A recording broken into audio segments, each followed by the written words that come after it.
إن الحمد لله نحمده ونستعينه ونستغفره ونعوذ بالله من شرور أنفسنا ومن سيئات أعمالنا من يهده الله فلا مضل له ومن يضلل فلا هادي له وأشهد أن لا إله إلا الله وأشهد أن محمدا عبده ورسوله أرسله بالهدى ودين الحق ليظهره على الدين كله ولو كره المشركون اللهم صل على محمد وعلى آل محمد كما صليت على إبراهيم وعلى آل إبراهيم إنك حميد مجيد اللهم بارك على محمد وعلى آل محمد كما باركت على إبراهيم وعلى آل إبراهيم إنك حميد مجيد أما بعد فإن خير الكلام كلام الله وخير السنن سنن محمد صلى الله عليه وسلم وشر الأمور محدثاتها وكل محدثة بدعة وكل بدعة ضلالة فكل ضلالة في النار أيها الناس اتقوا الله عباد الله أوصيكم وإياي أولا بتقوى الله بسم الله الرحمن الرحيم يا أيها الذين آمنوا اتقوا الله حق تقاته ولا تموتن إلا وأنتم مسلمون يا أيها الذين آمنوا اتقوا الله وقولوا قولا سديدا يصلح لكم أعمالكم ويغفر لكم ذنوبكم ومن يطع الله ورسوله فقد فاز فوزا عظيما يا بني آدم قد أنزلنا عليكم لباسا يواري سوآتكم وريشا ولباس التقوى ذلك خير ذلك من آيات الله لعلهم يذكرون. ഏറെ ആദരണീയരായ സത്യവിശ്വാസികളെ, സത്യവിശ്വാസിനികളെ, പ്രപഞ്ചനാഥനായ പടച്ചതമ്പുരാന്റെ നിയമനിർദ്ദേശങ്ങളും വിധിവിലക്കുകളും അവന്റെ റസൂൽ മുഹമ്മദ് മുസ്തഫ സല്ലല്ലാഹു അലൈഹി വസല്ലമയുടെ ചര്യകളും ജീവിതത്തിൽ യഥാവിധി പകർത്തിക്കൊണ്ട് ജീവിക്കണമേ എന്ന് സ്വന്തത്തെ മറക്കാതെ നിങ്ങൾ ഓരോരുത്തരെയും ഓർമ്മപ്പെടുത്തുകയാണ്, വസിയത്ത് നൽകുകയാണ്. അത്തരുണത്തിൽ ജീവിതം കെട്ടിപ്പടുക്കുവാനും അവസാനം സന്തോഷപുരസരം റബ്ബിനെ കണ്ടുമുട്ടാനുമുള്ള തൗഫീഖ് അല്ലാഹു നമുക്കെല്ലാവർക്കും നൽകിക്കൊണ്ട് അനുഗ്രഹിക്കുമാറാവട്ടെ. സഹോദരങ്ങളെ, മനുഷ്യപ്രകൃതിയിൽ വളരെ അത്യന്താപേക്ഷിതമായ ഒരു സൽസ്വഭാവത്തെയാണ് ഇന്നത്തെ ഖുതുബയിൽ ഓർമ്മപ്പെടുത്തുവാനുള്ളത്. മനുഷ്യൻ എന്ന നിലക്ക്, സാമൂഹിക ജീവി എന്ന നിലക്ക്, ഇതര ബന്ധങ്ങളും ഇടപാടുകളുമെല്ലാം നടത്തുന്ന ആളുകൾ എന്ന നിലക്ക്, സഹവാസ മര്യാദകൾ പുലർത്തേണ്ടവർ എന്ന നിലക്ക് നമ്മളുടെ എല്ലാവരുടെയും പ്രകൃതിയിൽപ്പെട്ടതാണ് ലജ്ജാശീലം എന്നത്. ആദ്യത്തെ മനുഷ്യരായ ആദം അലൈഹിസ്സലാത്തു വസ്സലാമും ഹവ്വാ ബീവിയും സ്വർഗത്തിൽ വസിക്കുന്ന ഘട്ടം, ആ ചരിത്രം നമുക്കെല്ലാവർക്കും ഓർമ്മയിലേക്ക് വന്നിട്ടുണ്ടാകും. പൈശാചിക പ്രേരണയാൽ വിലക്കപ്പെട്ട ഏതോ ഒരു കനി ഏതോ ഒരു വൃക്ഷത്തിൽ നിന്ന് ഭക്ഷിച്ചതിനാൽ അവിടെ നിന്ന് പുറത്തേക്ക് വരേണ്ടതായ ഒരു സാഹചര്യം ഉണ്ടാവുകയാണ്. അല്ലാഹു സുബ്ഹാനഹു വ തആല അത് പരിശുദ്ധ ഖുർആനിൽ പരാമർശിക്കുന്നുണ്ട്. ഫദല്ലാഹുമാ ബിഗുറൂർ فلما ذات الشجرة بدت لهما سوآتهما وطفقا يخصفان عليهما من ورق الجنة وناداهما ربهما ألم أنهكما عن تلكما الشجرة وأقل لكما إن شيطان لكما عدو مبين. അല്ലാഹു സുബ്ഹാനഹു വ തആല പറയുകയാണ്, അങ്ങനെ അവർ ഇരുവരെയും വഞ്ചനയിലൂടെ അവൻ തരം താഴ്ത്തിക്കളഞ്ഞു. ആര്? പിശാച്. അവർ ഇരുവരും ആ വൃക്ഷത്തിൽ നിന്ന് രുചി നോക്കിയതോടുകൂടി അവർക്ക് അവരുടെ കോപ്യസ്ഥാനങ്ങൾ വെളിപ്പെട്ടു, അവരുടെ സ്വകാര്യ ഭാഗങ്ങൾ വെളിവാക്കി കളഞ്ഞു. പിശാചിന്റെ പ്രേരണയാൽ വിലക്കപ്പെട്ട കനി ഭക്ഷിച്ചതിനാൽ അവരുടെ നഗ്നത പരസ്പരം വെളിപ്പെട്ടപ്പോൾ ലജ്ജയാൽ അവരുടെ നഗ്നത മറക്കാൻ വേണ്ടി അവർ പരിശ്രമിച്ചു എന്ന്. ആ തോട്ടത്തിലെ ഇലകൾ കൂട്ടിച്ചേർത്ത് അവർ ഇരുവരും തങ്ങളുടെ ശരീരം പൊതിയാൻ തുടങ്ങി. അവർ ഇരുവരെയും വിളിച്ച് അവരുടെ രക്ഷിതാവ് പറഞ്ഞു, ആ വൃക്ഷത്തിൽ നിന്ന് നിങ്ങളെ ഞാൻ വിലക്കിയിട്ടില്ലേ? തീർച്ചയായും പിശാച് നിങ്ങളുടെ പ്രത്യക്ഷ ശത്രുവാണെന്ന് ഞാൻ നിങ്ങളോട് പറഞ്ഞിട്ടുമില്ലേ എന്ന് പരിശുദ്ധ ഖുർആനിലെ 7-ാം അധ്യായത്തിലെ 22-ാമത്തെ വചനത്തിൽ നമുക്ക് വായിക്കാൻ സാധിക്കും. സഹോദരങ്ങളെ, പ്രപഞ്ചത്തിൽ ഒരുപാട് ജീവജാലങ്ങളുണ്ട്. ആ ജീവജാലങ്ങളിൽ മനുഷ്യനെന്ന ഉത്കൃഷ്ട ജീവി വർഗങ്ങളിൽപ്പെട്ടവരാണ് സുബ്ഹാനല്ലാഹ് നമ്മളെല്ലാവരും. ആ മനുഷ്യന് ഇതര ജീവി വർഗങ്ങളിൽ നിന്ന് ഉള്ള വ്യതിരക്തത എന്നത് അവർക്കാർക്കുമില്ലാത്ത വിശിഷ്ട ഗുണമായ ലജ്ജ, നമ്മുടെ ഭാഷയിൽ ഉളുപ്പ് എന്നൊക്കെ വേണമെങ്കിൽ പറയാം. ആ ലജ്ജ കൊണ്ടു നടക്കാൻ പറ്റിയ മാനസികാവസ്ഥയിലാണ് മനുഷ്യനെ പടച്ചിട്ടുള്ളത്. നമുക്കെല്ലാവർക്കും അതുണ്ടോ ഇല്ലയോ എന്നത് മറ്റൊരു പരിശോധനയാണ്. അതുകൊണ്ട് തന്നെയാണ് എല്ലാ പ്രവാചകന്മാരും തങ്ങളെ സമൂഹത്തോട് കാതലായി നിർദ്ദേശിച്ച പറഞ്ഞൊരു വർത്താനമുണ്ട്: നിങ്ങൾക്ക് ലജ്ജയില്ലെങ്കിൽ നിങ്ങൾ തോന്നുന്ന പോലെ പ്രവർത്തിച്ചോളൂ. നമുക്കറിയാം, നമ്മുടെ നാട്ടിലും കൂട്ടത്തിലും നമ്മുടെ കുടുംബത്തിലും സമൂഹത്തിലുമെല്ലാം ആളുകളുടെ ജീവിത ശൈലി വ്യത്യാസങ്ങൾ നമ്മൾ ശരിക്കും വിലയിരുത്തിയതാണ്. ഇന്നത്തെ കാലം എന്നൊക്കെ പറഞ്ഞ് നമ്മൾ അതിനെ നിസ്സാരവൽക്കരിച്ചാലും എന്നു മുതലാണ് അതിന്റെ വ്യത്യാസങ്ങൾ വന്നത് എന്ന് പരിശോധിക്കുമ്പോൾ നമ്മളൊക്കെ ജീവിച്ചുകൊണ്ടിരിക്കുന്ന ഈ കാലയളവിലെ ഈ വ്യാഴവട്ടത്തിനുള്ളിലെ അല്ലെങ്കിൽ 1-2 വർഷങ്ങൾക്കുള്ളിൽ വന്ന വ്യത്യാസങ്ങളാണ്. എല്ലാ തിന്മകളും പണ്ടേയുണ്ട്. ആ തിന്മകളൊക്കെ ഉള്ളത് കൊണ്ടാണ് ആ സമുദായത്തിലേക്ക് പ്രവാചകന്മാരെ അല്ലാഹു സുബ്ഹാനഹു വ തആല അയച്ചിട്ടുള്ളത്. മാരകമായ കൊടിയ പാപങ്ങൾ നടത്തിപ്പോന്ന വർഗങ്ങളും സമുദായങ്ങളും ഉണ്ടായിട്ടുണ്ട്. അല്ലാഹുവിന്റെ റസൂൽ മുഹമ്മദ് മുസ്തഫ സല്ലല്ലാഹു അലൈഹി വസല്ലമയുടെ സമുദായമാണ് നമ്മൾ. ആ പ്രവാചകൻ അഷ്റഫുൽ ഖൽഖ് മുഹമ്മദ് മുസ്തഫ സല്ലല്ലാഹു അലൈഹി വസല്ലമയുടെ അനുയായികളാണ് നമ്മൾ.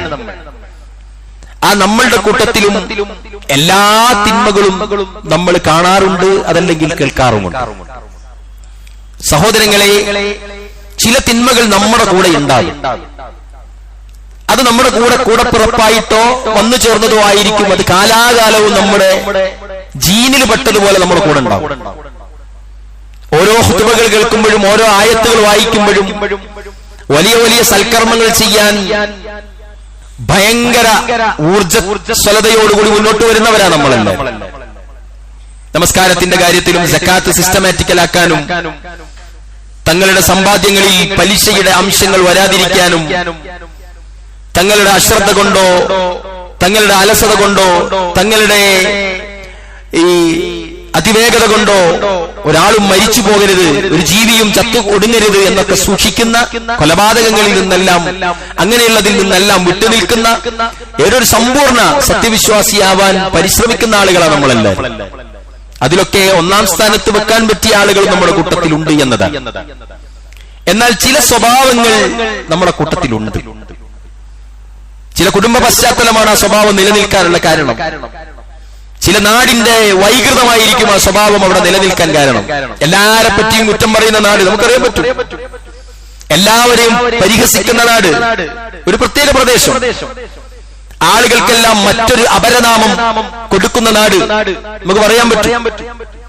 ആളുകളെയെല്ലാം എല്ലാരെയും ഏറ്റവും മോശമായ വാക്കുകൾ ഉപയോഗിച്ച് സംസാരങ്ങളിൽ ആതപതിച്ച, വളരെയധികം ജീർണിച്ച, ആളുകൾക്ക് കേൾക്കാൻ അറപ്പുണ്ടാക്കുന്ന, ആളുകൾക്ക് അയാളോട് മടുപ്പുണ്ടാക്കുന്ന വൃത്തികെട്ട സംസാരങ്ങൾ വായിൽ നിന്ന് വരുന്ന നാടുകൾ, പ്രദേശങ്ങൾ.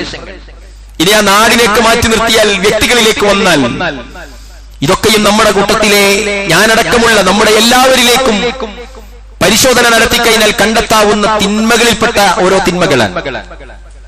സഹോദരങ്ങളെ, അള്ളാഹുവിന്റെ റസൂലിന്റെ പ്രിയപ്പെട്ട സഹാബി ഇബ്നു മസ്ഊദ് റളിയല്ലാഹു അൻഹു ഉദ്ധരിക്കുന്ന ഹദീസിൽ കാണാം, ഇന്ന മിമ്മ അദ്റക അന്നാസു മിൻ കലാമിൻ നുബുവത്തിൽ ഊല ഇദാ ലം തസ്തഹി ഫസ്ന മാ ശിഅത.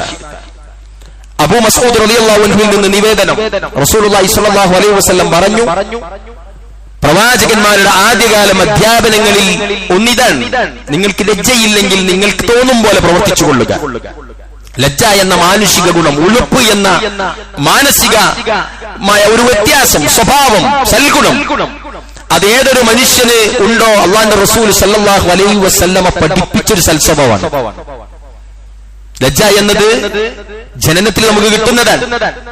പ്രാകൃതരും വൈകൃതരുമായ കുടുംബത്തിലോ സംവിധാനത്തിലോ ജീവിക്കുന്ന ആളുകൾക്കോ, ഇസ്ലാമിന്റെ നിയമാവലികളിൽ അശ്രദ്ധാലുക്കളായി ജീവിക്കുന്ന ആളുകൾക്കോ കടന്നുകൂടുന്ന ഒരു ദുസ്വഭാവമാണ് ലജ്ജ, ഉളുപ്പില്ലായ്മ എന്നത്.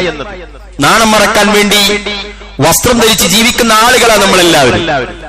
ഇന്നതിനെ സ്റ്റൈലാക്കാനോ അല്ലെങ്കിൽ ആളുകൾ ആകർഷിക്കാനോ എന്ന അപരനാമം അതിലുണ്ടെങ്കിലും നാണം മറക്കുക എന്ന ഉദാത്തമായ ലക്ഷ്യമാണ് വസ്ത്രത്തിൽ നിന്നുള്ളത് എന്ന് നമുക്കെല്ലാവർക്കും അറിയാം. അള്ളാഹുവിന്റെ പരിശുദ്ധ ഖുർആൻ പറയുന്നുണ്ട്, യാ ബനി ആദം, ആദം സന്തതികളെ എന്ന് വിളിച്ചാണ് പറയുന്നത്. ഖദ് അൻസൽനാ അലൈക്കും ലിബാസൻ യുആരി സൗആതികും വരീശ. അള്ളാഹുവിന്റെ പരിശുദ്ധ ഖുർആൻ പറയാണ്, ആദം സന്തതികളെ, നിങ്ങളുടെ നഗ്നത മറക്കുന്ന വസ്ത്രവും അലങ്കാര വസ്ത്രവും നാം നിങ്ങൾക്ക് ഇറക്കി തന്നിട്ടുണ്ട്. സൂക്ഷ്മത അഥവാ ഭയഭക്തിയാകുന്ന വസ്ത്രമാകട്ടെ, അതാണ് ഏറ്റവും കൂടുതൽ ഉത്തമം. തഖ്വയോടുകൂടി ഉപയോഗിക്കുന്ന വസ്ത്രം, തഖ്വയിൽ അധിഷ്ഠിതമായ ഒരു മനുഷ്യൻ സ്വീകരിക്കുന്ന വസ്ത്രം, അള്ളാഹുവിന്റെ പരിശുദ്ധ ഖുർആൻ പറയാണ്, അത് അള്ളാഹുവിന്റെ ദൃഷ്ടാന്തങ്ങളിൽ പെട്ടതാകുന്നു. അവർ മനുഷ്യർ ഉറ്റാലോചിക്കാൻ വേണ്ടി. അള്ളാഹുവിന്റെ പരിശുദ്ധ ഖുർആൻ ആദം സന്തതികളെ വിളിച്ചു വീണ്ടും പറയുന്നുണ്ട് മറ്റൊരിടത്ത്, സൂറത്ത് ആറാഫിൽ തന്നെ, യാ ബനി ആദം, ആദം സന്തതികളെ, ഖുദൂ സീനതകും ഇൻദ കുല്ലി മസ്ജിദ് വകുലു വശ്റബു വലാ തുസ്രിഫു ഇന്നഹു ലാ യുഹിബ്ബുൽ മുസ്രിഫീൻ. ആദം സന്തതികളെ, എല്ലാ നമസ്കാര സ്ഥാനങ്ങളിലും നിങ്ങൾ നിങ്ങളുടെ ഭംഗി, അതായത് ഏറ്റവും മനോഹരമായ വസ്ത്രങ്ങൾ എടുത്ത് പ്രയോഗിച്ചുകൊള്ളുവിൻ, ഉപയോഗിച്ചുകൊള്ളുവിൻ. നിങ്ങൾ തിന്നുകയും കുടിക്കുകയും ചെയ്യുക, അതിൽ ധാരാളിത്തം വരരുത് എന്ന് പരിശുദ്ധ ഖുർആൻ പറയുന്നുണ്ട്. സഹോദരങ്ങളെ, നബി സല്ലല്ലാഹു അലൈഹി വസല്ലം പറഞ്ഞു, എല്ലാ ദീനിനും ഒരു സ്വഭാവമുണ്ട്. എന്റെ ഇസ്ലാമിന്റെ സ്വഭാവം ലജ്ജയാണെന്ന് മുഹമ്മദ് മുസ്തഫ സല്ലല്ലാഹു അലൈഹി വസല്ലം. നബി സല്ലല്ലാഹു അലൈഹി വസല്ലമയുടെ അടുക്കൽ ലജ്ജയെ കുറിച്ച് പറയപ്പെട്ടു. അപ്പോൾ സഹാബികൾ ചോദിച്ചു, അല്ലാഹുവിന്റെ റസൂലേ, ലജ്ജ ദീനിൽ പെട്ടതാണോ? നബി സല്ലല്ലാഹു അലൈഹി വസല്ലം പറഞ്ഞു, അതെ, ബൽ ഹുവ ദീനു കുല്ലുഹു, ആ ദീന് മുഴുവൻ അതാണ്, ലജ്ജയാണ് എന്ന അർത്ഥത്തിൽ അല്ലാഹുവിന്റെ റസൂൽ മറുപടി നൽകി. മനുഷ്യ പ്രകൃതിയിൽ പെട്ടതും ഇസ്ലാമിന്റെ സ്വഭാവവുമായ ലജ്ജ ഈമാനിൽപ്പെട്ടതാണെന്ന് നബി സല്ലല്ലാഹു അലൈഹി വസല്ലം പഠിപ്പിക്കുന്നുണ്ട്. അൽ ഹയാഉ മിനൽ ഈമാൻ, അൽ ഹയാഉ കുല്ലുഹു ഖൈർ, ലജ്ജ മുഴുവനും നന്മയാണ്. ലജ്ജ ഈമാനിൽ നിന്നുള്ളതാണ്. ലജ്ജ ഈമാനിന്റെ ശാഖയാണ്, ഭാഗമാണ്. 70-ൽ പരമോ 60-ൽ പരമോയുള്ള ഇസ്ലാമിന്റെ അടിസ്ഥാന തത്വങ്ങളിൽ ഒന്നിൽ ലജ്ജയെ പ്രത്യേകമായി അല്ലാഹുവിന്റെ റസൂൽ എണ്ണിയിട്ടുണ്ട്. സഹോദരങ്ങളെ, നമ്മുടെ ജീവിതവുമായി നമ്മൾ ഇത് കൃത്യമായി പരിശോധിക്കേണ്ടതുണ്ട്. ഞാൻ പറയാം, നമ്മൾ ആദ്യമായിട്ട് ഒരാളെ പരിചയപ്പെടുകയാണ്.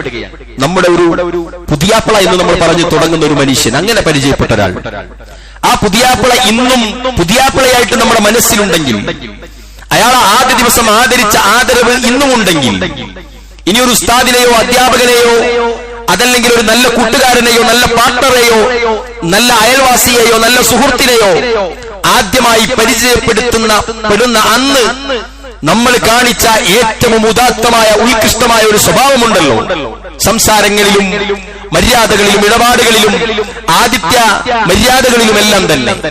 നമ്മൾ കാത്തു സൂക്ഷിച്ച, നമ്മൾ കൈമുതലാക്കി എന്ന് അവർ മനസ്സിലാക്കാൻ മാത്രമാകുന്ന അത്രയും നല്ല ഉദാത്തമായ ഒരു സ്വഭാവം നമ്മൾ കാണിച്ചിട്ടുണ്ടെങ്കിൽ അന്ന് നമ്മൾ ലജ്ജയുള്ളയാളാണ്.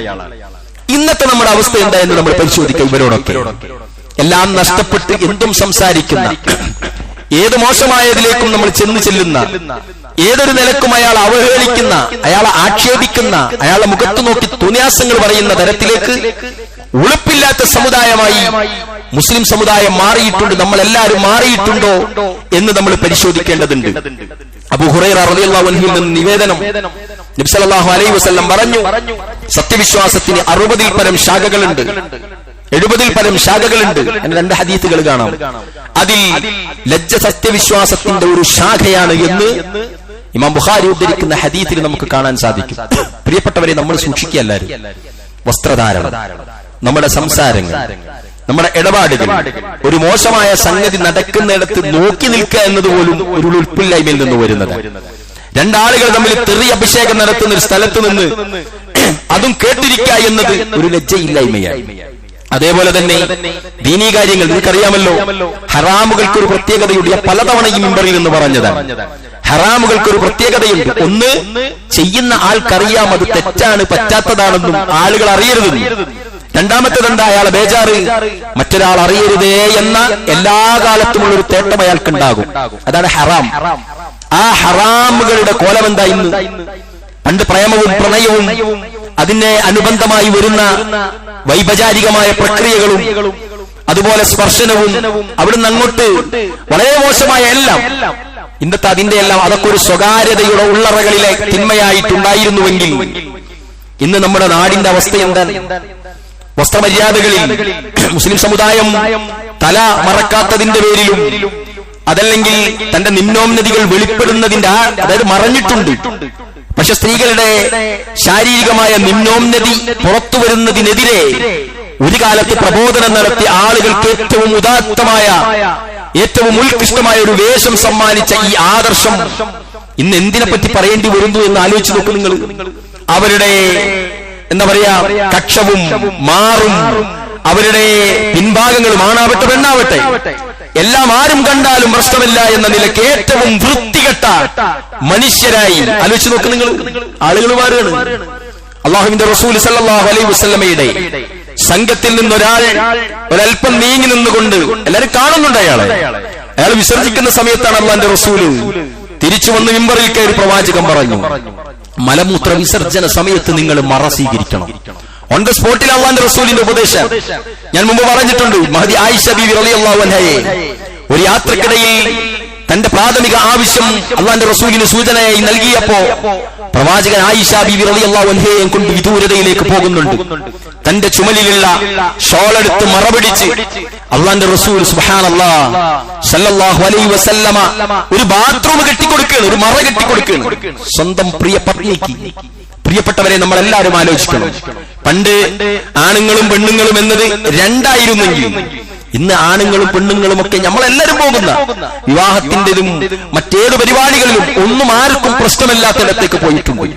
റോഡിലെല്ലാരും ഇല്ലേ, വാഹനത്തിലെല്ലാരും ഒന്നിച്ചു കയറുന്നില്ലേ, ട്രെയിനിലെല്ലാരും ഇല്ലേ, ഇവരൊക്കെ പുറത്തുനിന്ന് നമ്മൾ കാണുന്നില്ലേ, ഇനി ആരൊക്കെ കാണില്ലെന്ന് പറഞ്ഞാലും അവർ സ്വകാര്യമായിട്ട് കാണുന്നുണ്ടാവില്ലേ എന്നൊക്കെയുള്ള വിദണ്ഡവാദത്തിൽ നിന്നാണ് ഈ മറ പൊട്ടിക്കുന്നത്. വിചാരിക്കും, ഇയാൾ ഇത്ര സ്ട്രോങ്ങിൽ എന്തിനാ ഇത് പറയേണ്ട ആവശ്യം, ഇയാളും ഉണ്ടാവില്ലേ, ഇയാളും പോയിട്ടില്ലേ എന്നൊക്കെ. എല്ലാവരും പോകാറുണ്ട്. പ്രിയപ്പെട്ടവർ, ഇവിടുന്ന് എന്താ നഷ്ടപ്പെടുന്നറിയോ? ആളുകൾ സ്വീകരിച്ചിരുന്ന ഉളുപ്പ് എന്നൊരു സാധനം, ആളുകൾ കൊണ്ടു നടന്നിരുന്ന ലജ്ജ എന്ന ഏറ്റവും സൽഗുണ സമ്പന്നതയുള്ള ഈ സൽ സ്വഭാവം അതില്ലാതായി പോകും. ആലോചിച്ച് നോക്ക്. എല്ലാരും ഒരുപോലെയാകുന്നു, ആരും ആരെയും പേടിക്കാത്ത, ആദരിക്കാത്ത. നിങ്ങൾ ആലോചിച്ച് നോക്ക്. ഇവിടെ ഇരിക്കുന്ന മുതിർന്ന ആളുകൾക്കറിയാം, അവരവരവരുടെ ജ്യേഷ്ഠന്മാരെയും കാരണവന്മാരെയും എത്ര കണ്ട് ബഹുമാനിച്ചിരുന്നുവോ അത്ര കണ്ടുള്ള പോയിട്ടതിന്റെ 10% ബഹുമാനവോ ആദരവോ ഇന്ന് ഇല്ല എന്നതാണ്. ആളുകൾ മുതിർന്ന ആളുകളോട് ഒരിക്കലും താങ്ങാൻ പറ്റാത്ത ചില ന്യായങ്ങളും ചോദ്യങ്ങളും ചോദിക്കുമ്പോൾ സ്വന്തം മാതാപിതാക്കൾ പോലും അവനെ അഭിമാനിച്ചു പോവുകയാണ്. ഓ, അവൻ ഉഷാറായി പോയിട്ടുണ്ട്, അവൻ ചോദിച്ചു കേട്ടില്ലേ എന്നിട്ട് അഭിമാനം കൊള്ളുകയാണ്. ഏറ്റവും വൃത്തികെട്ടൊരു നയമാണ് അവൻ സ്വീകരിച്ചത് എന്ന് ചിന്തിക്കാനോ പറയാനോ സാധിക്കാത്തത്ര നമ്മളെല്ലാവരും തരം താന്നു പോയിട്ടുണ്ട്. സഹോദരങ്ങളെ, ലജ്ജ എന്നത് ഒരു മനുഷ്യനിൽ നിന്ന് എന്ന് മാറ്റി നിർത്തപ്പെട്ടുവോ അവൻ മൃഗത്തെ പോലെയാണ്. ലജ്ജ, ഉളുപ്പില്ലായ്മ വന്നു കഴിഞ്ഞാൽ അവൻ ഒരാളെയും മാനിക്കുന്ന തരത്തിലേക്കല്ല അവൻ അഹങ്കാരിയായിട്ട് മാറുകയും ചെയ്യും. ലജ്ജയില്ലാത്തവൻ തോന്നിയതുപോലെയാണ്. അതുകൊണ്ടാണ് ചില ഹറാമുകൾ കണ്ടില്ലേ, പണ്ട് അരയിലൊക്കെ തിരികെ കൊണ്ടുപോയിരുന്ന മദ്യക്കുപ്പികൾ ഇന്ന് നാട്ടിൽ താറാവിനെല്ലാം പിടിച്ചു കൊണ്ടുപോകുന്ന കഴുത്തിന് ഇങ്ങനെ പിടിച്ചിട്ട് കൊണ്ടു നടക്കുകയാണ്. ആര് ആചാര്യമാരുടെ മക്കളും മുസ്ലിം സമുദായത്തിലെ എണ്ണപ്പെട്ട തലമുതിർന്ന ആളുകൾ അവരവരുടെ കല്യാണങ്ങളിൽ പിന്നിൽ ആളുകൾ സഹായിച്ച കമ്പനിക്കാർക്ക് സന്തോഷത്തിന് ആരും അറിയാതെ നോട്ടുകെട്ടുകൾ എഴുതി കൊടുക്കുന്ന ആളുകളിൽ, എണ്ണിക്കൊടുക്കുന്ന ആളുകളിൽ ഇവിടെയൊക്കെ നടക്കുന്നത് എന്താ? അവിടെ പിന്നിൽ ആരും പോകണ്ടോ എന്നൊരു സൂചന കൊടുക്കും. എന്താ? പിന്നിലെന്തോ പറ്റാത്തത് നടക്കുന്നുണ്ട് എന്നിടത്തേക്ക് മാറി. എല്ലായിടത്തും അതാണ്. ഏതൊരു മനുഷ്യനും ഒരു സത്യവിശ്വാസിയെ സംബന്ധിച്ചിടത്തോളം സുതാര്യമായിരിക്കണം. ആളുകൾ അറിയാത്ത അവന്റെ സ്വകാര്യത എന്നത് അവന്റെ ദാമ്പത്യ ജീവിതത്തിലും അവന്റെ സ്വകാര്യ ജീവിതത്തിലും വരുന്നതല്ലാതെ ഈ പറഞ്ഞ പ്രവർത്തനങ്ങളിൽ ഒരു മറ നമ്മൾ സ്വീകരിക്കുന്നുണ്ടെങ്കിൽ അവിടെ ഒരു പിഴവ് നമുക്ക് വരുന്നുണ്ടോ എന്ന് പരിശോധിക്കാനും കൂടി പ്രിയപ്പെട്ടവരെ നമുക്ക് കഴിയേണ്ടതുണ്ട്. ഇവിടെയാണ് നമ്മളെല്ലാവരും മനസ്സിലാക്കേണ്ടത്, നമ്മുടെ സംസാരങ്ങളിൽ നമ്മുടെ ഇടപാടുകളിലൊക്കെയുള്ള മാന്യതകളുണ്ടല്ലോ. അല്ലാഹുവിന്റെ റസൂൽ സല്ലല്ലാഹു അലൈഹി വസല്ലം ഒരുപാട് ഉദാഹരണങ്ങളാണ് പ്രിയപ്പെട്ടവരെ നമുക്ക് പറഞ്ഞു തന്നിരിക്കുന്നത്. പ്രവാചകന്റെ പ്രിയപത്നി ആയിഷ റളിയല്ലാഹു അൻഹ ഉദ്ധരിക്കുന്ന ഹദീസിൽ പറയുന്നുണ്ട്, റസൂലുള്ളാഹി സ്വല്ലല്ലാഹു അലൈഹി വസല്ലം എന്റെ വീട്ടിൽ ഒരു കട്ടിലിൽ കിടന്ന് വിശ്രമിക്കുകയായിരുന്നു. അദ്ദേഹത്തിന്റെ കാലിൽ നിന്ന് തുണി അല്പം നീങ്ങിയിട്ടുണ്ട്. അദ്ദേഹം കിടക്കുകയാണ്. ആ സമയത്ത് എന്റെ വാപ്പ അബൂബക്കർ സിദ്ദീഖ് റളിയല്ലാഹു അൻഹു മുറിയിലേക്ക് പ്രവേശിക്കാൻ അനുവാദം ചോദിച്ചു. അല്ലാഹുവിന്റെ റസൂൽ അതേ കിടത്തം കിടന്നു. പ്രവാചകൻ അനുമതി കൊടുത്തു. അതേ അവസ്ഥയിൽ റസൂൽ അബൂബക്കർ സിദ്ദീഖ് റളിയല്ലാഹു അൻഹുവിനോട് സംസാരിച്ചു. അബൂബക്കർ സിദ്ദീഖ് തിരിച്ചുപോയി. ആയിഷ ബീവിയും പ്രവാചകനുമുണ്ട് റൂമിൽ, ഹുജറയിൽ. അടുത്തത് വരുന്നത് ഉമർ ഇബ്നു ഖത്താബ് റളിയല്ലാഹു അൻഹു. സലാം ചൊല്ലി അല്ലാഹുവിന്റെ റസൂലെ ഞാൻ പ്രവേശിച്ചോട്ടെ എന്ന് പറഞ്ഞപ്പോൾ അദ്ദേഹം വന്നു. ആയിഷ ബീവി പറയാണ്, റസൂലുള്ളാഹിന്റെ കാലിൽ നിന്ന് തുണി അല്പം നീങ്ങിയിട്ടുണ്ട്, പക്ഷേ പ്രവാചകൻ ഇങ്ങനെ കിടക്കുകയാണ്. ഉമർ ഇബ്നു ഖത്താബ് വന്നപ്പോൾ അല്ലാഹുവിന്റെ റസൂൽ അതേ കിടത്തം കിടന്നു, തുണി അതേപോലെ ഇരിക്കുന്നുണ്ടായിരുന്നു. കാര്യങ്ങൾ സംസാരിച്ചു. ഉമർ ഇബ്നു ഖത്താബ് റളിയല്ലാഹു അൻഹു തിരിച്ചുപോയി. മൂന്നാമത് വരുന്നത് ആരാ? ഉസ്മാൻ ഇബ്നു അഫ്ഫാൻ റളിയല്ലാഹു അൻഹു.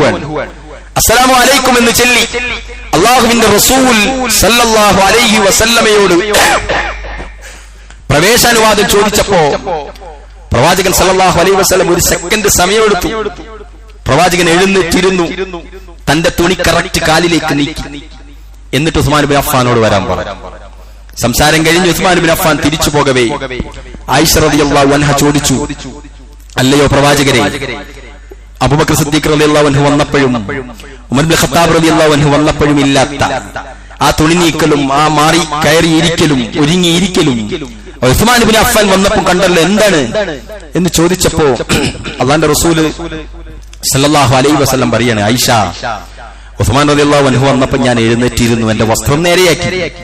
ആ ഉസ്മാൻ ഇബ്നു അഫ്ഫാൻ അദ്ദേഹം പറഞ്ഞത് മലക്കുകൾ പോലും ലജ്ജിക്കുന്ന ഒരാളെ തൊട്ട് ഞാൻ എങ്ങനെ ലജ്ജിക്കാതിരിക്കും എന്ന് അല്ലാഹുവിന്റെ റസൂൽ സല്ലല്ലാഹു അലൈഹി വസല്ലം മറുപടി നൽകിയത് ഇമാം മുസ്ലിം ഉദ്ധരിക്കുന്ന 2401 ഹദീസിൽ നമുക്ക് കാണാൻ സാധിക്കും.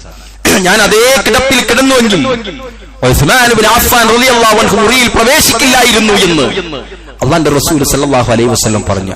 അങ്ങനത്തെ ഒരാളാ കയറി വരുന്നത്. കേറി അങ്ങോട്ട്, നമുക്കൊക്കെ ഉള്ള ഒരു സ്വഭാവ, അസ്സലാമു അലൈക്കും വേണ്ടി കേറി അങ്ങോട്ട് പോകും. അമ്മായിയല്ലേ എളാമല്ലേ എന്നൊക്കെ വിചാരിക്കുക. അവിടെ അവർ പല വേഷത്തിലായിരിക്കും. ഞാൻ അങ്ങോട്ട് വരുന്നുണ്ട് എന്ന് ചോദിക്കുന്ന ഒരു ചോദ്യം ഉണ്ടല്ലോ, എനിക്കങ്ങോട്ട് വരാൻ പറ്റുന്നു. സ്വന്തം മാതാപിതാക്കളുള്ള റൂമിൽ പോലും മക്കൾ വേറെ കയറി ചെല്ലരുതെന്ന റസൂലുള്ളാഹി സ്വല്ലല്ലാഹു അലൈഹി വസല്ലം. അങ്ങനെ പല വ്യത്യസ്ത സമയങ്ങളൊക്കെ റസൂൽ പറഞ്ഞിട്ടുണ്ട്.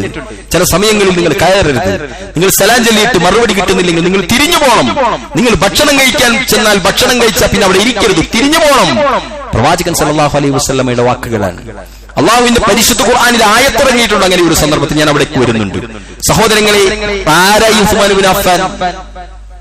അത്രയും ഉദാത്തമായ ലജ്ജയുള്ള ആളായിരുന്നു. അതൊന്ന് ചിന്തിച്ചു നോക്കിയ ഈ ചരിത്രം കേൾക്കുമ്പോൾ ഉസ്മാൻ ഇബ്നു അഫ്ഫാൻ ഈ വീട്ടുതടങ്കലിലായി കൊല്ലപ്പെടുന്ന ഈ അവസാന ഘട്ടമുണ്ടല്ലോ, ആ സമയത്ത് ഞാൻ ആരാണ് എന്ന് പരിചയപ്പെടുത്തുന്നു. ഉസ്മാൻ ഇബ്നു അഫ്ഫാൻ പറയാ, ഞാൻ ഉസ്മാൻ. ഇന്ന് കാര്യങ്ങളൊക്കെ പറഞ്ഞു പരിചയപ്പെടുത്തിയതിൽ പറയുന്നുണ്ട്, അങ്ങേയറ്റം ലജ്ജയുള്ള ആളായിരുന്നു അദ്ദേഹം, മാന്യനായിരുന്നു എന്നതാണ്. അദ്ദേഹത്തിന് വെള്ളം കൊടുക്കാതെ ബുദ്ധിമുട്ടിച്ചു. അന്ന് റുമാക്കിന് അല്ലാഹുവിന്റെ റസൂലിന് വാങ്ങിക്കൊടുത്തത് ഉസ്മാൻ ഇബ്നു അഫ്ഫാനാണ്. പള്ളിയിലേക്ക് പോയി നമസ്കരിക്കുന്നതിൽ നിന്ന് വിലക്കി. അന്ന് മദീനത്തെ പള്ളിയിലെ ഭൂമിയിലെ വലിയൊരു ഭാഗം ഈ മറ്റുള്ള ആളുകളിൽ നിന്ന് വാങ്ങിയിട്ട് നമുക്ക് എടുക്കണമെന്ന് റസൂലുള്ള പറഞ്ഞപ്പോൾ അത് വാങ്ങിക്കൊടുത്ത ആളാണ്. സഹോദരങ്ങളെ, ആ ഉസ്മാൻ ഇബ്നു അഫ്ഫാൻ റളിയല്ലാഹു അൻഹു അങ്ങേയറ്റം ലജ്ജാശീലനായ അദ്ദേഹം പറയുന്നുണ്ട്, ഞാൻ ഇസ്ലാമിലേക്ക് കടന്നു വന്നപ്പോ എന്റെ വലത് കൈ കൊണ്ട് എന്റെ സ്വകാര്യ ഭാഗങ്ങൾ സ്പർശിച്ചിട്ടേയില്ല എന്ന്. സുബ്ഹാനല്ലാഹ്, നിങ്ങൾ ആലോചിച്ച് നോക്കിയേ, വലിയൊരു ഗുണപാടാ പറയുന്നത്. ഇടത് കൈക്കും വലത് കൈക്കും പ്രിയപ്പെട്ടവരെ ഡ്യൂട്ടിയുണ്ട്. ഒരു ലജ്ജയുള്ള മനുഷ്യനാണെങ്കിൽ അവൻ ഇടത് കൈ മറ്റൊരാൾക്ക് കൊടുക്കേണ്ടത് ആയ കൈയല്ല. ഷെയ്ക്കൻഡ് കൊടുക്കാനും ഭക്ഷണം കൊടുക്കാനും ഒരാളെ തൊടാനോ പിടിക്കാനും വലത് കൈ എന്നും തഹൂറായി വൃത്തിയുള്ളതായിട്ട് ഇങ്ങനെ കിടക്കണം. ഇടത് കൈ കൊണ്ടായിരിക്കണം അവന്റെ ചൊറിയലും അവന്റെ മറ്റുള്ള എന്ത് കാര്യങ്ങളും ഇടത് കൈയിലായിരിക്കണം. മാത്രവുമല്ല എല്ലാ സമയത്തും കൈ കഴുകുക, വൃത്തിയാകുക എന്ന അല്ലാഹുവിന്റെ റസൂൽ പറഞ്ഞില്ലേ, ഒഴുകി വരുന്ന കളകളം പറഞ്ഞ് ഒഴുകി വരുന്ന ഒരു നദിയിൽ നിന്ന് 5 നേരം കുളിക്കുന്നവനെ പോലെയാണ് 5 നേരം വുദൂ ചെയ്യുന്ന ഒരു മുസൽമാന്റെ വൃത്തിയെന്ന് പ്രവാചകൻ സല്ലല്ലാഹു അലൈഹി വസല്ലം പരാമർശിച്ചിട്ടില്ലേ പ്രിയപ്പെട്ടവരെ? അതുകൊണ്ട് ഞാൻ പറഞ്ഞു വരുന്നത്, അത്തരം കാര്യങ്ങൾ, അത്തരം വിഷയങ്ങളിലൊക്കെ ഒരു പ്രത്യേക ശ്രദ്ധ ഉണ്ടാവുക എന്നത് ഒരു മാന്യതയുടെ ലക്ഷണം. അത് ആദ്യത്തെ മാസം പോരാ, അതാണ് നമ്മൾ ശ്രദ്ധിക്കേണ്ടത്. ആദ്യത്തെ മാസം ഉണ്ടാവുകയും പിന്നത്തെ കാലഘട്ടങ്ങളിൽ അതില്ലാതിരിക്കുകയും ചെയ്താൽ ആദ്യത്തെ നിഫാഖാണ്.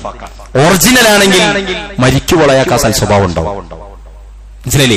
ഒറിജിനൽ ആണെങ്കിൽ. അതുകൊണ്ടാണ് നമുക്ക് ആലോചിക്കുക, ഓരോന്നിനും ഓരോ ബഹുമാനം ഇക്ക എന്ന് വിളിക്കുക. അപ്പൊ ആളുകൾ പറയും അറബിയിൽ ഇക്കാന്നില്ലല്ലോ, മുഹമ്മദ് നബിനെ യാ മുഹമ്മദ് എന്ന് വിളിച്ചിട്ടുണ്ടല്ലോ, അള്ളാനെ യാ അള്ളാ എന്ന് വിളിക്കുന്നുണ്ടല്ലോ, അള്ളാനെ നീ എന്ന് പറയുന്നുണ്ടല്ലോ. ആളുകളുടെ പേര് വിളിക്കുന്നതിൽ വരെ ഒരാദരവ് ഉൾപ്പെടുത്താൻ സാധിക്കുമെങ്കിൽ പ്രിയപ്പെട്ടവരെ, അതൊരു സവിശേഷമായ ഒരു സൽസ്വഭാവം അതിലേക്ക് കയറി വരുന്നുണ്ട്. സ്വന്തം പിതാവിന്റെ പേര് വിളിച്ച് അങ്ങനെ ഉണ്ടാവും. എവിടെ അതിന്റെ കേൾക്കുന്ന ആളുകൾക്ക് കിടക്കുന്ന ബഹുമാനം എവിടെയാണ്? അതേപോലെ തന്നെയാണ് ജ്യേഷ്ഠന്മാരെ, ഭർത്താക്കന്മാരെ ഒക്കെ നമ്മൾ അതങ്ങനെ പ്രശ്നമില്ലല്ലോ എന്നൊക്കെ ന്യായീകരിച്ചാൽ അവർക്ക് പലതും പറയാനുണ്ടെങ്കിലും എവിടെയോ ആദരവ് നഷ്ടപ്പെടുകയോ അല്ലെങ്കിൽ എവിടെയോ ഒരു ഈക്വാലിറ്റി പ്രത്യക്ഷപ്പെടുകയോ ചെയ്യുന്നുണ്ടോ എന്ന് നമ്മൾ പരിശോധിക്കേണ്ടത്. നേരെ മറിച്ച് ചില ആളുകൾ ചില ഭർത്താക്കന്മാരെ പേര് പറയില്ല. അങ്ങനെ ആവാനല്ല ഞാൻ പറയുന്നത്, പേര് പറയില്ല, മൂപ്പര് അല്ലെങ്കിൽ ഓന്റെ വാപ്പ, എന്താ ഒരു പ്രത്യേക ആദരവിലേക്ക് അയാളെ കൊണ്ടുപോകുന്നു. അതിന് കവിയാനും പാടില്ല. ആ ഒരു പ്രത്യേക ആദരവിൽ നിന്നാണ് അവർ ബഹുമാനം കയറി വരുന്നത്. ആ ബഹുമാനിക്കലിൽ നിന്നാണ് മക്കൾക്ക് വാപ്പ ആരാണെന്ന് മനസ്സിലാകുന്നത്, കാരണവർ ആരാണെന്ന് മനസ്സിലാകുന്നത്, ഗുരുവര്യന്മാർ ആരാണെന്ന് മനസ്സിലാകുന്നത്. നേരെ മറിച്ച് നമ്മളുടെ തിന്മേശകളിൽ മക്കളോടൊപ്പം ഭക്ഷണം കഴിക്കുമ്പോൾ നമ്മളുടെ സ്ഥാപനങ്ങളിലെ മസ്ജിദുകളിലെ ആളുകളെ പറ്റി മക്കളുടെ മുന്നിൽ നിന്ന് അവഹേളിച്ച് സംസാരിക്കുന്ന 4 5 അല്ലെങ്കിൽ 2 3 ഭാര്യ ഭർത്താക്കന്മാരോ സ്നേഹിതന്മാരോ ആണെങ്കിൽ ഈ മക്കളുടെ മുന്നിൽ വെച്ച് തകർന്നു പോകുന്ന ഒരു വലിയ ഇരിപ്പിടമുണ്ട്. ആലോചിച്ച് നോക്കിയേ, അയാൾ തകർന്നു പോകുന്നു. പിന്നെ എത്ര നല്ലത് പറഞ്ഞാലും കാര്യം. അതുകൊണ്ടാണ് ശണ്ട കൂടുമ്പോൾ പോലും മക്കളുടെ മുന്നിൽ നിന്ന് ഭാര്യ ഭർത്താക്കന്മാരോട് നിങ്ങൾ കൂടരുതേ എന്ന് പ്രവാചകൻ സല്ലല്ലാഹു അലൈഹി വസല്ലം വില ഇടിഞ്ഞു പോവുക ചെയ്യാം. ആ വില പിന്നെ കിട്ടില്ല, ആ വില ഇടിഞ്ഞു പോയി. അതുകൊണ്ട് അവിടെയൊക്കെയും പ്രിയപ്പെട്ടവരെ ഉദാത്തമായ ലജ്ജ എന്ന സവിശേഷമായ സൽസ്വഭാവം നമ്മൾ കൊണ്ടുവരേണ്ടത്. സംസാരത്തിലും പ്രവർത്തനത്തിലും സൂക്ഷ്മതയുണ്ടാക്കുന്നതിലും തിന്മകളിൽ നിന്നും മാറി നിൽക്കാൻ അതൊരു ലജ്ജയാണ്. തിന്മകൾ ഒഴിവാക്കിയെടുക്കുക എന്നുള്ളത്, വൃത്തികെട്ട ചില ദുസ്വഭാവങ്ങൾ ഉണ്ടാവും ചില ആളുകൾ, അത് എടുത്ത് ഒഴിവാക്കുക എന്നുള്ളത് അയാളെ ലജ്ജപ്പെട്ടതാണ്. ഒരുപാട് ഉദാഹരണം ലോക്കലായിട്ട് നമുക്ക് ഒരുപാട് ഉദാഹരണങ്ങൾ പറയാൻ പറ്റും. ചില ആളുകൾ ചെയ്തു കൂട്ടുന്ന, അല്ലെ, നിങ്ങൾ വിചാരിച്ചു നോക്ക്, ചില ബസ്സിൽ ബാക്കി പൈസ 2 രൂപ തരേ എന്ന് പറയും അയാൾ. ബോധപൂർവമാകാം, അല്ലാതാവാം.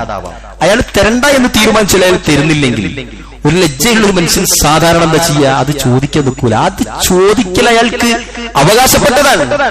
പക്ഷെ അയാളെ ലജ്ജ എന്ത് ചെയ്യും?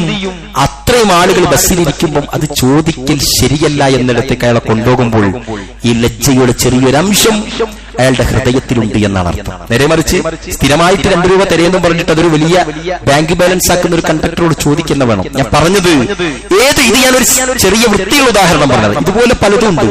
ഉളുപ്പില്ലാത്ത രൂപത്തിൽ ഭക്ഷണം കഴിക്കുന്ന ആളുകൾക്കിടയിൽ തിന്മേശയിലിരിക്കുന്ന സമയത്ത് ഉളുപ്പില്ലാത്ത ചില ശൈലികൾ സ്വീകരിക്കുന്ന ആളുകളുണ്ട്. ഉളുപ്പില്ലായ്മയാണ്, ലജ്ജയില്ലായ്മയാണ്. നേരെ മറിച്ച് ഒരു ലജ്ജയുള്ള മനുഷ്യൻ അവൻ സൗമ്യനായിരിക്കും, അവൻ ശാന്തനായിരിക്കും, അവന് സാവകാശമുണ്ടാകും, അവന് അവധാനതയുണ്ടാകും, അവന് സബറുണ്ടാകും, അവൻ ദീർഘവീക്ഷണമുള്ളവനായിരിക്കും. അവൻ ഒരുപക്ഷേ അതല്ലേ ഈ തിക്കും തിരക്കൊക്കെ ചില കാര്യങ്ങളിൽ കൂട്ടുന്ന സമയത്ത് മാറി നിൽക്കുന്നവൻ മാന്യനായി നമുക്ക് തോന്നാറുണ്ട്. അവൻ എന്തല്ല, അവനൊരിക്കലും അവരെ പോലെ എന്താ പറയാ ആ ഒരു അക്രമത്തിലേക്ക് അടുക്കാത്തത് അവന്റെ മാന്യത അവനെ സമ്മതിക്കാത്തത് കൊണ്ടായിരിക്കും. അതുകൊണ്ട് പ്രിയപ്പെട്ടവരെ, ഏതൊരു വിഷയത്തിലും നമ്മളൊക്കെയും ആ കാര്യങ്ങൾ ശ്രദ്ധിക്കേണ്ടതുണ്ട്. ആരെങ്കിലും ലജ്ജയെ വസ്ത്രമാക്കിയാൽ അവന്റെ ഒരു പോരായ്മയും ജനങ്ങൾക്ക് കണ്ടെത്താൻ കഴിയുകയില്ല എന്നാണ് ഫുഖഹാക്കൾ പറഞ്ഞിട്ടുള്ളത്. ലജ്ജയെ വസ്ത്രമാക്കിയ നമ്മുടെയൊക്കെ അവസ്ഥ എന്താ? ഏറ്റവും മോശമായ വേഷത്തിലാ. നമ്മൾ പബ്ലിക്കിൽ ആളുകൾ നടന്നു പോകുന്നതിനെ പറ്റി നമ്മൾ ടെൻഷനാവണ്ട. പബ്ലിക്കിൽ ഒരുപാട് ആളുകൾ 1000-1 സ്വർഗത്തിലേക്ക് പോകുന്ന അല്ലാഹുവിന്റെ റസൂൽ സ്വല്ലല്ലാഹു അലൈഹി വസല്ലം പറഞ്ഞു. പബ്ലിക്കിൽ ഒരുപാട് ആളുകൾ പല ടൈപ്പിൽ നടന്നു പോകും, നമ്മുടെ നാട്ടിലും ഈ ബാംഗ്ലൂരിലൊക്കെ. അതിന്റെ കാര്യത്തിൽ നമ്മൾ ബേജാറ് വേണ്ട. ഓരെ നന്നാക്കാൻ വേണ്ടിയിട്ട് ഖുത്ബക്ക് പോയാൽ ഓരെ കിട്ടുകയില്ല. നമുക്ക് കിട്ടുന്ന ആളുകളുടെ അവസ്ഥ നമ്മൾ നോക്കേണ്ടിയില്ല. നമ്മളുടെ മക്കൾ, നമ്മളുടെ പണം കൊണ്ട് വാങ്ങിക്കൊടുക്കുന്ന വസ്തുക്കളിൽ അനിസ്ലാമിക മര്യാദയിൽപ്പെട്ട എന്തെങ്കിലുമൊക്കെ കയറി വരുന്ന ആളുകൾ ഇന്നത്തെ കാലത്ത് നിങ്ങൾ പറയുന്നവരും നടക്കും. പ്രിയപ്പെട്ടവരെ, നടന്നിട്ടുണ്ട്, നടക്കാറുണ്ട്, ഇനിയും നടക്കും. ഇലാ യൗമിൽ ഖിയാമ പരിശുദ്ധ ഖുർആനും അല്ലാഹുവിന്റെ റസൂൽ സല്ലല്ലാഹു അലൈഹി വസല്ലമയുടെ ചര്യയും കൃത്യമായി അനുധാവനം ചെയ്ത ഒരു സമൂഹത്തെ അല്ലാഹു സുബ്ഹാനഹു വ തആല ഈ ഭൂമുഖത്ത് നിലനിർത്തുക തന്നെ ചെയ്യും. അതിൽ നമ്മൾ പെടുകയില്ലേ നമ്മൾ നോക്കണ്ടേ?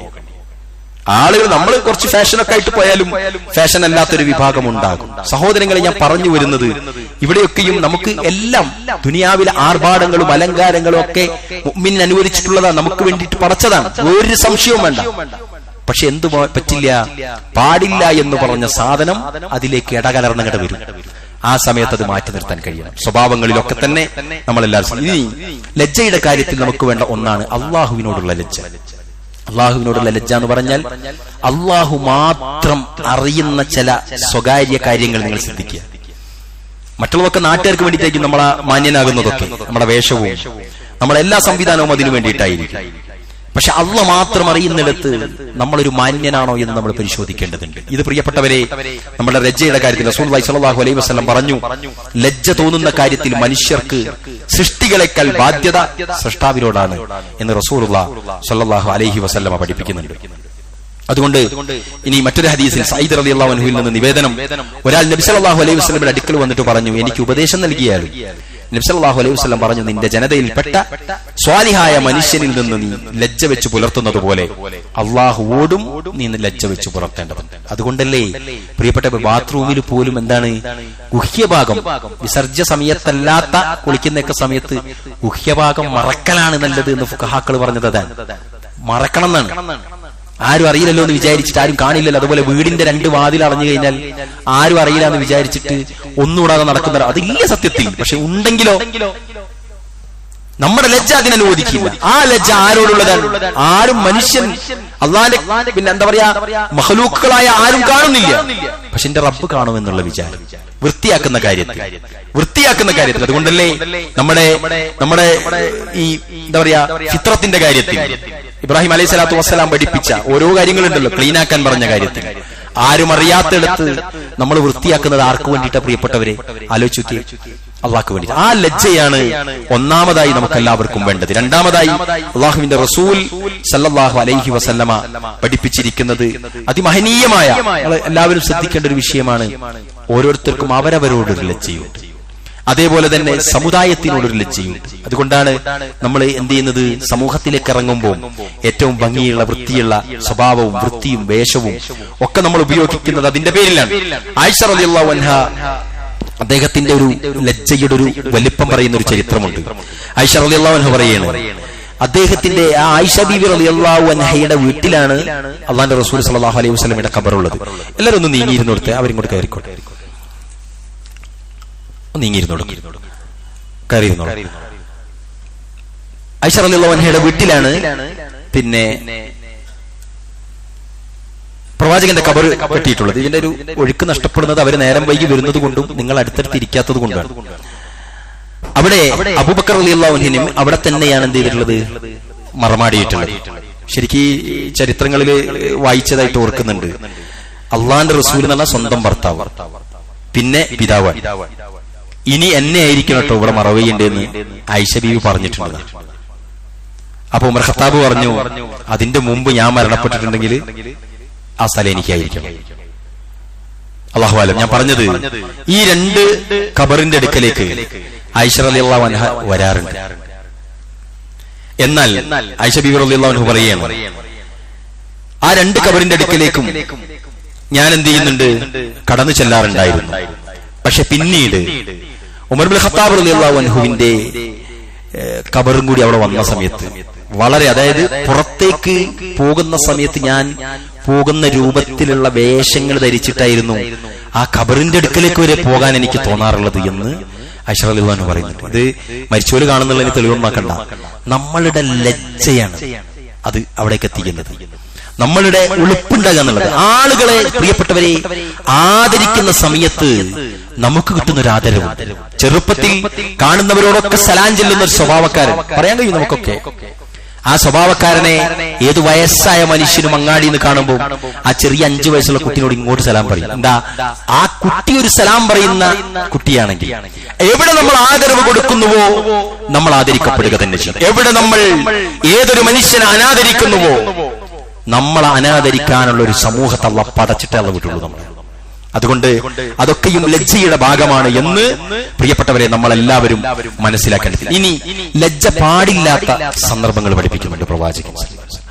അദ്ദേഹം പറയണേ, ഒന്ന് ദീനീ വിജ്ഞാനം നേടുന്നവർ ഏറെ ലജ്ജയുള്ളവരായിരുന്നു സഹാബ വനിതകൾ. എന്നാൽ ദീനീ വിജ്ഞാനം നേടുന്ന കാര്യത്തിൽ അവർക്ക് എന്തുണ്ടായിട്ടില്ല, ലജ്ജ ഉണ്ടായിട്ടില്ല. അതുകൊണ്ടാണ് ഒരു ഹദീസിൽ പറയുന്നുണ്ട്, ഉമ്മു സലമ റളിയല്ലാഹു അൻഹ നിവേദനം ചെയ്യാൻ റസൂലുള്ളാഹി സ്വല്ലല്ലാഹു അലൈഹി വസല്ലം അടുക്കലേക്ക് ഉമ്മു സലമ റളിയല്ലാഹു അൻഹ വന്നിട്ട്, റസൂലെ ഒരു സംശയമുണ്ട് ചോദിക്കാൻ.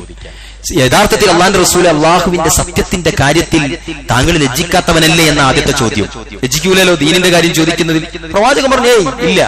ആ സമയത്ത് ഉമ്മു സലമ ബീവി ചോദിക്കുകയാണ്, സ്ത്രീക്ക് സ്വപ്നകലനം സംഭവിച്ചാൽ അവൾ കുളിക്കേണ്ടതുണ്ടോ എന്ന് ചോദിക്കും. ദീന് എന്നതിനർത്ഥം എല്ലാം കൂടി കെട്ടിമറിഞ്ഞ് ഇതിനുള്ള ഒരു പെർമിഷൻ അല്ല ഞാൻ പറയുന്നത്.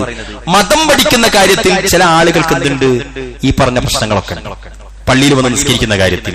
എന്നാൽ ബാക്കിയുള്ള കാര്യത്തിലൊന്നും സമ്പർക്കങ്ങൾ പ്രശ്നമല്ല, ആണും പെണ്ണും ഇടകലരുന്നത് പ്രശ്നമല്ല, അല്ലേ? പിന്നെ ഒരു പവർ ബ്രേക്ക് ചെയ്താൽ എല്ലാവരും കൂടി നമ്മളെ മേത്ത് വീഴുമല്ലോ എന്ന് ചിന്തിക്കൂല. എന്നാൽ ഏറ്റവും വൃത്തിയുള്ള സ്ഥലങ്ങളിലേക്ക് പോകുന്ന സമയത്ത് അനാവശ്യമായ ഒരു സൂക്ഷ്മത കൊണ്ടുവരുന്ന ആളുകളാണ് നമ്മളിൽ പലപ്പോഴും. നമ്മൾ ഇവിടെയൊക്കെ ശ്രദ്ധിക്കേണ്ടത് എന്താ വെച്ചാൽ, ദീന് പഠിക്കുന്ന കാര്യത്തിൽ പോകാൻ മടിയുള്ള സ്ത്രീകളുണ്ട്. ഞാൻ അള്ളാഹ് ഓർത്തിട്ട് ഈ മിമ്പർ എന്ന് പറയാണ് നമ്മളോട് എല്ലാവരോടും. നമ്മളൊക്കെ ദീന് കേൾക്കുന്നവരല്ലേ, വായിക്കുന്നവരല്ലേ? നമ്മളൊക്കെ എത്ര മതസംഘടനകളുടെ പണ്ഡിതന്മാരുടെ പ്രസംഗങ്ങളും ക്ലാസുകളും ഉദ്ധരണികളും വായിക്കുന്ന ഗ്രൂപ്പുകളിൽ നമ്മളൊക്കെ മെമ്പർമാരുണ്ട്, അല്ലേ? നമ്മുടെ ഭാര്യയുടെ കഥ എന്താ പ്രിയപ്പെട്ടവരെ? നിങ്ങൾ ആലോചിക്കും, ഭാര്യയുടെ സ്ഥിതി. നമുക്ക് വേണ്ടിയിട്ട് ഒരു അച്ചടക്കം കൊണ്ടുപോകുക, നമ്മളെ കാട്ടി നല്ല മാണിക്യമുത്താണല്ലോ ഇത്. യഥാർത്ഥത്തിൽ നമുക്ക് വേണ്ടി അഭിനയിച്ചും നമുക്ക് വേണ്ടി ക്ഷമിച്ചും നമുക്ക് വേണ്ടി സഹിച്ചും ഓള് ജീവിച്ചിട്ട് കാര്യമില്ല. അള്ളാഹ്ക്ക് വേണ്ടിയിട്ടായിരിക്കണ്ടേ? അതിനെന്തു വേണം? ഞാൻ കാണിക്കുന്ന ഏതൊരു സൽസ്വഭാവത്തിനും റഹ്മാനായ റബ്ബിന്റെ പ്രതിഫലമുണ്ടെന്ന് ചിന്തിക്കുന്നിടത്തേക്ക് അവളുടെ ദീന് കയറി വരണം. അതിനാണ് പലപ്പോഴും നമ്മുടെ സ്ഥാപനങ്ങളിൽ ഇത്തരം ക്ലാസുകളൊക്കെ നടത്തുമ്പോൾ അതിലൊന്നും പോവാത്ത ആളുകളുണ്ട്. പ്രിയപ്പെട്ടവരെ, നിങ്ങൾക്കതിന് പരാജയമുണ്ടാകും. ദുനിയാവിൽ ചിലപ്പോൾ ജീവിതത്തിനിടയിൽ ഒരു അലങ്കോലവും അവരുണ്ടാക്കുന്നുണ്ടാവില്ല. പക്ഷെ പ്രതിഫല നാളിൽ നമ്മുടെ മീസാനിൽ അവർ അള്ളാഹ്ക്ക് വേണ്ടി ചെയ്ത അമലുകൾ തീരെ ഇല്ലാത്തവരായിട്ട് അവർ മാറും. അതുകൊണ്ട് അവരെ രക്ഷപ്പെടുത്തേണ്ട ബാധ്യത നമുക്കുണ്ട്. അള്ളാഹു സുബ്ഹാനഹു വ തആല അതുപോലെ അള്ളാഹുവിനെ സൂക്ഷിച്ച് ജീവിക്കുന്നതിൽ, ലജ്ജയുള്ളവരായി ജീവിക്കുന്നതിൽ അള്ളാഹു നമുക്കെല്ലാവർക്കും അറിവും കഴിവും ഈമാനും നൽകി അനുഗ്രഹിക്കുമാറാവട്ടെ.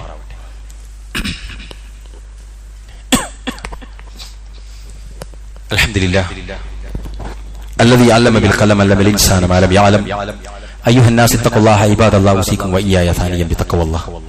പ്രിയപ്പെട്ടവരെ, ലജ്ജ പാടില്ലാത്ത സന്ദർഭങ്ങൾ പഠിപ്പിക്കുന്നിടത്ത് രണ്ടാമതായി പഠിപ്പിക്കുന്ന ഒന്നാണ് നന്മ കൽപ്പിക്കുകയും തിന്മ തടയുകയും ചെയ്യുന്നതിലുള്ള നാണുണ്ടല്ലോ, അത് പറ്റൂല.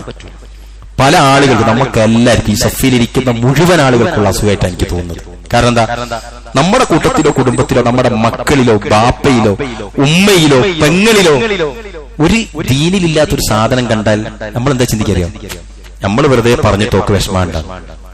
ആ സന്തോഷം നമുക്ക് എന്തിനാ പ്രിയപ്പെട്ടവരെ? ആ പെങ്ങൾക്ക് അത് പറഞ്ഞിട്ട് മൂപ്പർക്ക് അത് പറയേണ്ട ഒരു മര്യാദയുണ്ട്.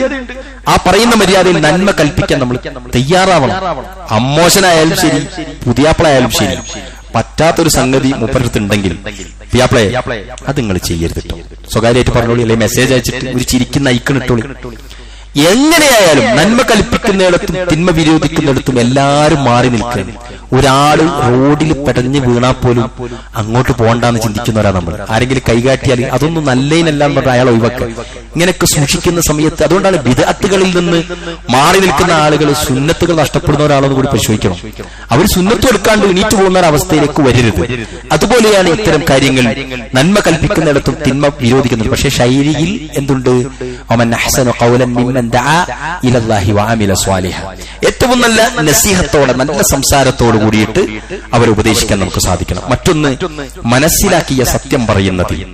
അതേപോലെ ലജ്ജ തിന്മകൾ ചെയ്യാൻ പ്രേരിപ്പിക്കുന്ന സമയത്ത് നമ്മൾ എന്ത് ചെയ്യണം? ഈ ഉളുപ്പില്ലായ്മ ഉണ്ടല്ലോ, ഉളുപ്പില്ലായ്മയാണ് നമ്മുടെ മിക്ക തിന്മയും ചെയ്യിപ്പിക്കുക.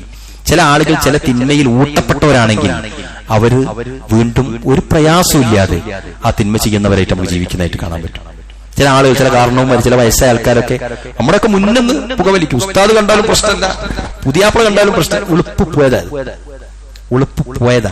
ചില ആളുകൾ ഈ സോഷ്യൽ മീഡിയയിലൊക്കെ വന്നിരിക്കുന്നില്ല, ചില സ്ത്രീകളൊക്കെ അറപ്പാണ്. ശരിക്കും വേഷം കൊണ്ട് അറപ്പാണ്, സംസാരം കൊണ്ട് അറപ്പാണ്. എന്തോ വലിയ മല കണ്ടുപിടിച്ചതുപോലെ ആളുകൾ സംസാരിക്കും. ആണും പെണ്ണും ഒന്നാണ് അല്ലേ? ഞങ്ങളുടെ ഭാഗങ്ങൾ കാണുന്നതിനെന്താ, അവരുടെ ഭാഗങ്ങൾ അവർ കാണിച്ചോട്ടെ. ഞങ്ങളുടെ സ്തന്യം അത് മാതൃത്വമാണ്, ആർക്കാണ് അതിൽ കാമം വരുന്നത് എന്നൊക്കെ ചോദിക്കുമ്പോൾ നമ്മളൊക്കെ ചിന്തിക്കേണ്ടതെന്നറിയോ? സ്ത്രീകളുടെ ശരീരം മാതൃത്വത്തിന് വേണ്ടി മാത്രമുള്ളതാണോ? അങ്ങനെയാണെങ്കിൽ എല്ലാരെയും അള്ളാഹു മാതാവാക്കൂലേ? എല്ലാരെയും പ്രസവിപ്പിക്കൂലേ? അല്ലേ? എല്ലാവർക്കും ശാരീരികമായ സ്ത്രീകളുടെ ശരീരം മൂർത്താവിലെ മുടി മുതൽ കാലിന്റെ പെരുവിരലിന്റെ അറ്റം വരെ അന്യപുരുഷന്മാർക്ക് കാണാൻ പറ്റാത്തതാണ്. No compromise. ആള് അറിയാൻ മുഖവും മുൻകൈയും ഒക്കെ ഒരു വളരെ ദുർബലമായ മീൻസ് ഏറ്റവും ചെറിയൊരു ഓപ്ഷൻ മാത്രം. പരമാവധി കാണാതിരിക്കുക എന്നുള്ളതാണ്. നിങ്ങൾ ആലോചിച്ചൊക്കെ എല്ലാവരും മുഖവും മുൻകൈയും പോരെ ഒരു സ്ത്രീയുടെ സ്ത്രൈണതയും സ്ത്രീയുടെ ശാരീരികമായ ഭംഗിയും ഒരാൾക്ക് വാച്ച് ചെയ്യാനും അപമര്യാദയിൽ അത് ആകർഷിക്കാനും അപമര്യാദയിൽ അവളോട് ഇഷ്ടം തോന്നാനും ഒക്കെ അത് പോരെ പ്രിയപ്പെട്ടവരെ. എവിടെയും എന്താണ് നമ്മൾ സൂക്ഷിക്കേണ്ടത്? ഞാൻ പറഞ്ഞു വരുന്നത്, എന്നാൽ അവിടുന്ന് വിട്ടിട്ട് എവിടേക്കാ ഇത് പോകുന്നത്? സോഷ്യൽ മീഡിയ ക്യാമറയ്ക്ക് മുന്നിൽ ഇങ്ങനെ തുറന്നിട്ടിരിക്കുകയാണ്. ഇത് വാപ്പയും ഉമ്മയും മക്കളും മടിയിൽ ഇട്ടിട്ട് പുതിയാപ്പിളയും പെങ്ങളും എല്ലാവരും കൂടി ഒന്നിച്ചിരുന്ന് കാണുക. അതുകൊണ്ടാണ് നമ്മൾ ആ സാധനം വേണ്ടാന്ന് പറഞ്ഞത്. കാരണം എന്താ? എണീറ്റ് പോകാൻ കഴിയൂല എല്ലാവർക്കും. ചില സീനുകൾ വരുമ്പോഴേ കണ്ണു പൊത്താൻ കഴിയൂല, ശ്രദ്ധ മാറ്റാൻ കഴിയൂല. കുട്ടികളൊക്കെ അതിലൊക്കെ എന്താണ് ജാഗരൂകരാണ്. ഉളുപ്പില്ലായ്മയാണ് ഇത് കാരണം. ഈ തോന്നിയാസങ്ങൾ കണ്ടു നിൽക്കുന്നതും ഈ തോന്നിയാസങ്ങളിൽ പോയി പെടുന്നതും ആയിരക്കണക്കിന് ഖുതുബകൾ കേട്ടിട്ടും ചില ചെറിയ തിന്മകൾ പോലും ജീവിതത്തിൽ നിന്ന് മാറ്റാൻ കഴിയാതെ ജീവിക്കുന്ന ആൾക്കാരുണ്ട്. സംഗതിയൊക്കെ ഒക്കെ ആണെങ്കിലും ആരും കാണാത്തടത്ത് നിന്ന് വലിച്ചളയാ. സംഗതിയൊക്കെ ഒക്കെ ആണെങ്കിലും കച്ചവടത്തിൽ മറ്റേത് കുറച്ച് കയറി വരാറുണ്ട്. അനങ്ങിയ ലോൺ എടുക്കുക. ആലോചിച്ചു പ്രിയപ്പെട്ടവരെ, നമ്മളുടെ ലജ്ജ, തിന്മ ചെയ്യുന്നിടത്ത് നിന്ന് നമ്മുടെ ലജ്ജ നമ്മളെ തടയുന്നില്ലെങ്കിൽ നമുക്ക് ഉറപ്പില്ല എന്നർത്ഥം. അല്ലാഹു സുബ്ഹാനഹു വ തആല നമ്മളൊക്കെ പോരായ്മയുള്ളവരാണ്, പല തിന്മകളും ചെയ്തു വന്നവരാണ്. പക്ഷേ അള്ളാഹ്ക്ക് ഇഷ്ടം നമ്മളെയാണ്. നമ്മൾ ഇസ്തിഗ്ഫാർ നടത്തിയാൽ മറ്റുള്ള എല്ലാരേക്കാളും അള്ളാഹ്ക്ക് ഇഷ്ടം തിന്മ ചെയ്ത് ജാഹിലിയ്യത്തിൽ ജീവിച്ച മനുഷ്യൻ തിരിച്ചു വന്നാൽ പടച്ചവന് ഭയങ്കര സന്തോഷം. അതുകൊണ്ട് തിരുത്തുക. പോരായ്മകളിൽ നമ്മൾ പരസ്പരം ആക്ഷേപിച്ചിട്ട് കാര്യമില്ല. അയാൾക്കതുണ്ടല്ലോ, ഈ നിനക്കിതുണ്ടല്ലോ. അതുകൊണ്ട് തിന്മ തടയപ്പെടൂല പ്രിയപ്പെട്ടവരെ. അവരവരുടെ ഖബറിന്റെ കാര്യം, അവരവരുടെ പരലോകത്തിന്റെ കാര്യം, അവരവരുടെ മീസാന്റെ കാര്യം, അതിലാണ് നമ്മുടെ ഭാര്യയുടെ കാര്യമൊക്കെ ആലോചിക്കുന്നത്. ഭാര്യക്കൊക്കെ ഏതെങ്കിലും കാലത്ത് വളരെ ദുസ്വഭാവം പുറത്തു വരുന്നുണ്ടെങ്കിൽ ഉറപ്പിച്ചോളി, ഇത്രയും കാലം ഓള് ജീവിച്ചത് ആർക്കോ വേണ്ടിയിട്ട് അഭിനയിച്ച് ജീവിച്ചതോ. ആലിമായ ഒരു ഭാര്യയെ സംബന്ധിച്ചിടത്തോളം സദാസമയത്തും ഏറ്റവും നല്ല ഉദാത്തമായ ഉത്കൃഷ്ടമായ ഗുണങ്ങൾ അവളിലുണ്ടാകും. അവൾക്ക് പ്രതിഫലമുണ്ടാകും. അവളെ ഇൽമ സ്വീകരിക്കാൻ ത്രാണിയോടുകൂടി മുന്നോട്ട് വരും. അങ്ങനെയുള്ളവരായിരിക്കും. അല്ലാഹു സുബ്ഹാനഹു വ തആല നമ്മളുടെ സഹോദരിമാരെ, പെൺമക്കളെ, ഉമ്മമാരെ, ഭാര്യമാരെ സ്വാലിഹീങ്ങളായ സച്ചരിതരായ വനിതകളിൽപ്പെടാനുള്ള ഇൽമ സ്വീകരിക്കാനുള്ള തൗഫീഖ് നൽകി അനുഗ്രഹിക്കുമാറാവട്ടെ. നമുക്കെല്ലാവർക്കും ജീവിതത്തിന്റെ എല്ലാ ഇടപാടുകളിലും ലജ്ജയുള്ളവരായി, സംസാരത്തിലും മെസ്സേജുകളിലും ചിത്രങ്ങൾ അയക്കുന്നതിലൊക്കെ തന്നെ ഉളുപ്പില്ലാത്ത ഒന്നും വരരുതേ എന്ന് ചിന്തിക്കുന്നിടത്തേക്ക് മാറാൻ അല്ലാഹു തൗഫീഖ് നൽകുമാറാവട്ടെ. ലജ്ജയില്ലാതെ നമ്മളോട് സംസാരിച്ചു പോയ അല്ലെങ്കിൽ ചെയ്തു പോയ പല തിന്മകളുമുണ്ട്. അല്ലാഹു നമുക്ക് എല്ലാവർക്കും പുറത്തു തരുമാറാവട്ടെ. പ്രിയപ്പെട്ടവരെ, ദീനിന്റെ കാര്യത്തിലും ദുനിയാവിന്റെ കാര്യത്തിലും അള്ളാഹനെ സൂക്ഷിക്കുന്നവരായി മാറാൻ അല്ലാഹു നമുക്ക് എല്ലാവർക്കും അറിവ് നൽകി അനുഗ്രഹിക്കുമാറാവട്ടെ. അല്ലാഹുമ്മ ഗ്ഫിർ ലിൽ മുഅ്മിനീന വൽ മുഅ്മിനാത്ത് വൽ മുസ്ലിമീന والمسلمات والأحياء منهم والأموات إنك مجيب دعوات يا قاضي الحاجات. اللهم إنا نسألك الهدى والتقى والعفاف والغنى. اللهم إنا نسألك علما نافعا ورزقا طيبا وعملا متقبلا. اللهم إنا نعوذ بك من زوال نعمتك وتحول عافيتك وفجعة نقمتك وجميع سخطك. اللهم إنا نعوذ بك من جهد البلاء وذرق الشقاء وسوء القضاء وشماتة الأعداء. اللهم إنا نعوذ بك من علم لا ينفع ومن قلب لا يخشع ومن نفس لا تشبع ومن دعوة لا يستجاب لها. توفنا مسلما وألحقنا بالصالحين. ربنا أتقبل منا دعاءنا وقيامنا وصلاتنا وسجودنا يا رب العالمين.